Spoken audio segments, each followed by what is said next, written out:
wanted to ask whether we're all, in fact, on the planet Earth. Do we all live here?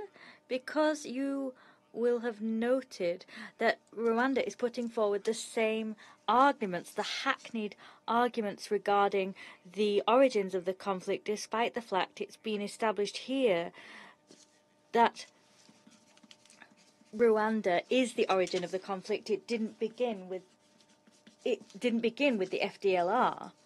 The conflict began in Rwanda. It's a Rwandan conflict, and it began before the genocide.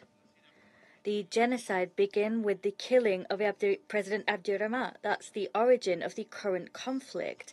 And it played out in Rwanda between the Rwandans. We need to look for the roots of the killing of that president, because that's where the conflict began. Secondly, argument linked to the FDLR and the genocide. That's an outdated argument, a hackneyed one again.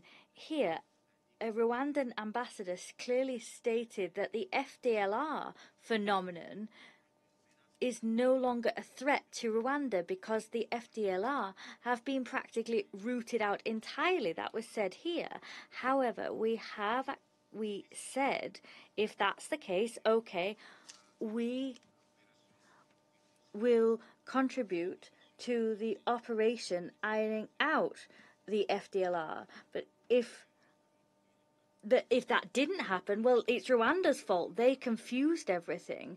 Regarding the persecution of the Tutsis, we've always seen knives being shoved around, twisted in the wounds. There's always frustration because the genocide occurred in Rwanda between the Rwandan people, but we see genocide everywhere. The Democratic Republic of the Congo is a country with 450 ethnic groups, but Rwanda only has 2 ethnic groups. So the Rwandan conflict cannot be transposed onto the DRC. It's not logical for us to target or target one ethnic group when we have 450. I did take the floor, Madam President, to react to the insulting stance adopted by Rwanda against the United Nations and MONUSCO.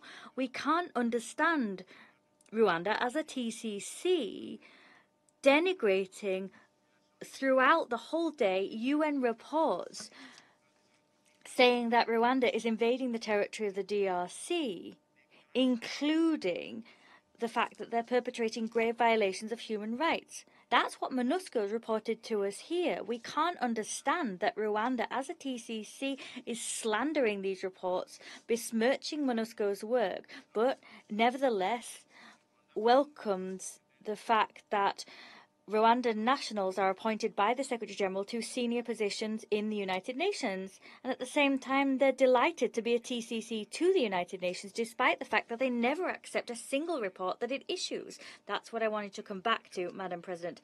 I remain here. I'll stop there, and I thank you. I thank the representative of the Democratic Republic of the Congo for the statement. His Excellency the Minister of Foreign Affairs and International Cooperation of Rwanda has asked for the floor to make a further statement. I give him the floor. Merci beaucoup, Madame la Présidente. Thank you, Madam President. 2 points. I'd like to raise 2 points. First, the origins of the conflict.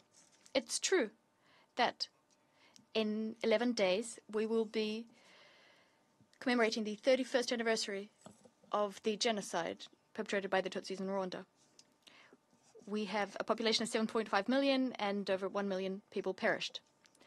The army, the militias who committed this genocide, they went to what was called the ex-Zaire, which is now the DRC.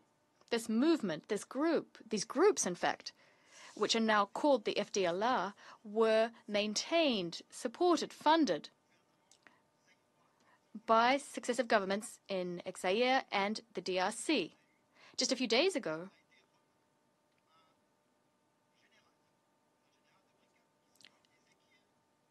Ezekiel Gakwere, a general leading a brigade, he participated in a genocide in Rwanda.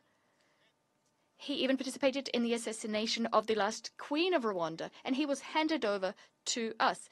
And he was in an FARDC uniform collaborating with the Congolese army. So when I'm told that the FDLR no longer exist, when they're actually very active and they're being incorporated into the DRC's army, so I'm not really sure what planet my colleague lives on to take his words.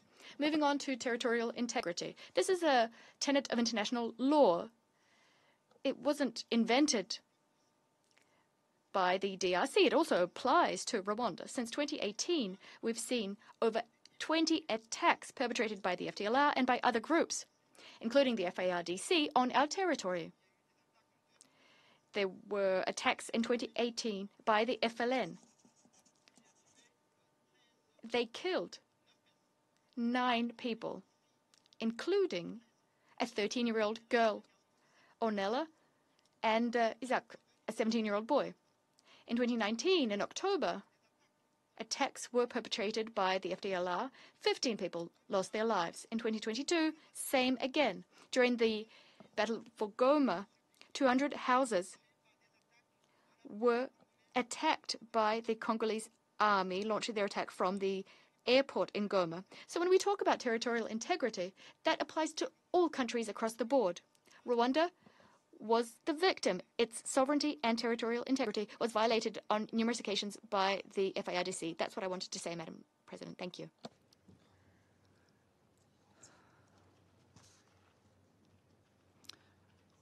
I believe the Prague Council has now had the opportunity to hear perspectives of all participants several times. With this in mind, we close the speakers list now. There are no more names inscribed of the list of speakers. I now invite the Council members to informal consultations to continue our discussion of the subject. The meeting is adjourned.